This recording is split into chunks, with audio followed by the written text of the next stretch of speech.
Hello बच्चों, क्या हाल चाल। सो आज पढ़ना है बहुत ही इंपॉर्टेंट टॉपिक जो कि है डीएनए फिंगरप्रिंटिंग। अब इसमें अपन क्या क्या जानने वाले हैं कि भाई इस चीज का यूज क्या क्या है, कहां कहां यूज हो सकता है और कितना इंपॉर्टेंस है। चलो टाइम वेस्ट नहीं करेंगे, फटाफट स्टार्ट करते हैं। ये जो डीएनए फिंगरप्रिंटिंग है इसको दिया एलेक जेफरी ने। एलेक जेफरी कहते हैं कि भाई इस टेक्निक को आप यूज कर सकते हो फॉरेंसिक साइंस में। फॉरेंसिक साइंस में किस चीज के लिए? क्रिमिनल इन्वेस्टिगेशन के लिए, कि भाई कहीं किसी का मर्डर हो गया है, पता करना है कि खूनी कौन है, किसने किसको मारा, उसकी इंफॉर्मेशन के लिए ये टेक्निक बनी हुई है। साथ ही साथ मान लो कोई पेरेंट्स कहीं घूमने गए थे या किसी का डिलीवरी किसी हॉस्पिटल में हुआ है, पता लगा बच्चा एक्सचेंज हो गया, पता करना है किसका बच्चा किसका है, कौन है किसका है, ये पता करना है, तो कौन हेल्प करेगा? डीएनए फिंगरप्रिंटिंग हेल्प करेगा। कैसे करेगा वो ही जानना है। साथ ही साथ पॉपुलेशन लेवल पे, जेनेटिक लेवल पे क्या चेंजेस हो रहे हैं, उसमें अपन को डीएनए फिंगरप्रिंटिंग बहुत बड़ा एक एडवांटेज देता है।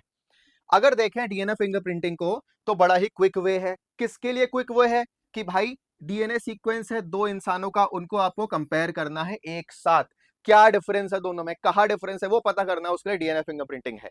तो चलो एलेक जेफरी की बात मानते हैं, आगे बढ़ते हैं। अब सबसे पहली बात, यहां पे 99.9% डीएनए सभी ह्यूमंस में सेम है, बिल्कुल सेम है। मेरा 99.9%, आपका 99.9% सेम है। तो डिफरेंस कितना आ रहा है? 0.1% का। यानी ये जो 0.1% है इस कारण हम सब अलग हैं। लेकिन इस 0.1% से हो क्या रहा है? ये जो 0.1% है इसमें देखो ATGC ATGC ATGC ये रिपीट हो रहा है। तो इस रिपीटेटिव पार्ट को बोलेंगे रेपिटेटिव डीएनए। अब ये जो रेपिटेटिव डीएनए है इसको मैं चाहूं तो सैटेलाइट डीएनए नाम दे सकता हूं, इसका कैटेगरी बना सकता हूं। अगर इस सैटेलाइट डीएनए का बेस कॉम्पोजिशन देखा जाए, क्या देखा जाए बेटा?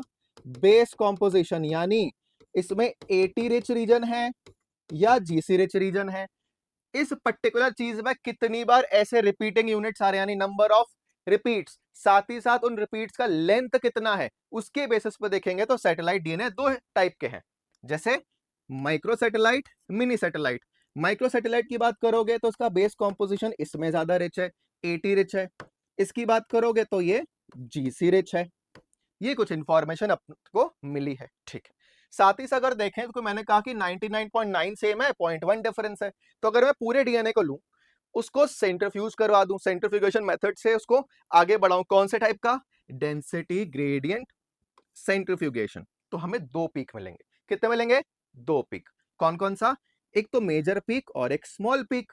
जब हम देखेंगे जो मेजर पीक है वो इसका आया, क्योंकि इतना अमाउंट सेम है, उसको हम बल्क जीनोमिक डीएनए कह सकते हैं। बाकी का जो छोटा सा बच गया 0.1%, वो हमें देगा स्मॉल पिक, यानी हमारा रेपिटेटिव डीएनए, जिसको हमें यूज करना है डीएनए फिंगरप्रिंटिंग के प्रोसेस में। अब ये कैसे होगा वो जानते हैं। देखो, अगर मैं बोलूं इसके कुछ स्टेप्स की बात करूं, सबसे पहले आपको डीएनए आइसोलेट करना पड़ेगा, कहीं से डीएनए निकालना पड़ेगा। अब डीएनए आप कहां कहां से निकाल सकते हो वो जानो। या तो बोन हो, स्किन हो, हेयर फॉलिकल हो, ब्लड हो, सलाइवा हो, स्पर्म हो, और भी बहुत से सैंपल्स है। इन जगह से अपन डीएनए को एक्सट्रैक्ट कर सकते हैं, आइसोलेट कर सकते हो। तो हमने डीएनए को निकाल लिया।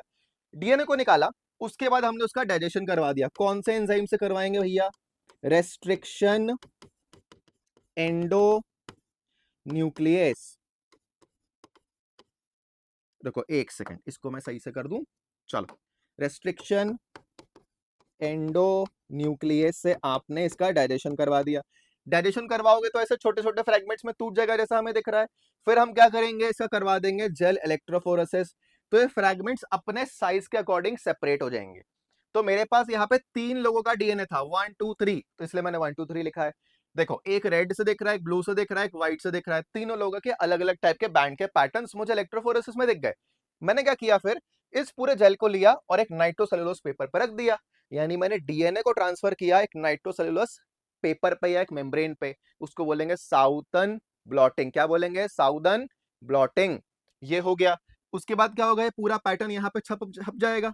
अब मैं इस पेपर पे या इस मेम्ब्रेन पे कुछ चीजें ऐसे ऊपर से छिड़का दूंगा, कुछ चीजें ऐसे डाल दूंगा। जैसे वो सॉल्ट पे आता है ऐसे नमक डालता है, ऐसे ही मैंने उसके ऊपर से कुछ चीजें डाल दी। वो क्या है भाई? वो है कुछ रेडियो लेबल्ड वीएनटीआर प्रोब्स। यानी वो जो मेरा रेपिटेटिव डीएनए बना था उसी के अगेंस्ट कुछ मैंने छोटा सा प्रोब बना लिया है। उसके ऊपर कुछ रेडियो एक्टिव चीज लगा दी कि मुझे पता रहे कि हाँ ये इधर जुड़ गया है, ये चमक रहा है, मैं इसको देख सकता हूं। ये सीक्वेंस प्रेजेंट है इसीलिए। तो मैंने जैसे ये प्रोब्स डाली जो ऐसी बनी हुई है, देखो डायग्राम में दिख रहा है कुछ ऐसी प्रोब्स बनी है, यहाँ पे कुछ चिपका है, ये वो मॉलिक्यूल है। मैंने डाला तो मैंने देखा कि एक प्रोब यहाँ कहीं चिपक गई, एक यहाँ लग गई, एक यहाँ लग गई, एक यहाँ लग गई, एक यहाँ लग गई, एक यहाँ लग गई, ऐसे यहाँ लग गई, लेकिन मैं अभी देख नहीं पा रहा हूँ इसको। अब मैं इसको विजुलाइज करना चाहता हूँ, मैं इसको देखना चाहता हूँ कहाँ है ये। तो मैंने क्या किया, इसको उठाया साइड में रख दिया, इसका मैंने किया ऑटो रेडियोग्राफी, एक्सरेज हैं, यूवी लाइट्स हैं, उसके प्रेजेंस में मैंने इसको ऑब्जर्व किया। जैसे ही ऑब्जर्व किया तो मुझे पैटर्न क्या दिखता है, इंडिविजुअल वन में एक बैंड इधर आता है, दो बैंड इधर आते हैं, ऐसे ही कुछ बैंड मुझे इंडिविजुअल टू में दिखते हैं।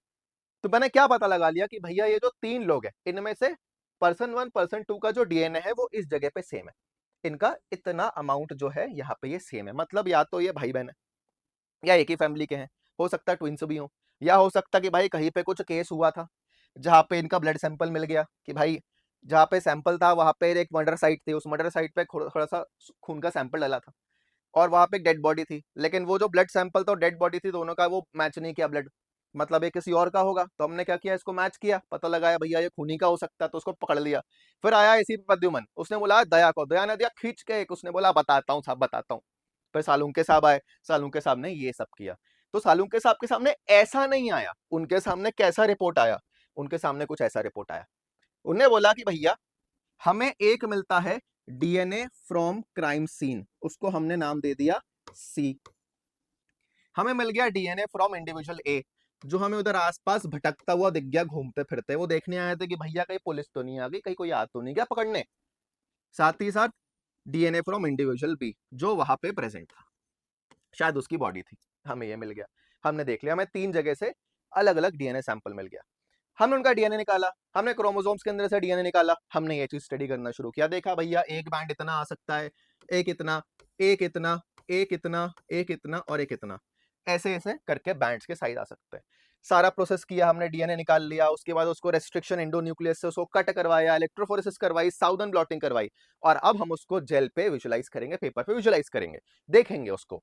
ठीक है, तो देखो ये था सी वाले साइड का, ये था ए का, ये था बी का, जो मैच करेगा मतलब वही यहाँ पे मेन चीज है, उसको पकड़ना है। तो देखो देखते हैं, मैं पहले पकड़ता हूँ या आप पकड़ते हैं, फटाफट कमेंट सेक्शन ऑन है।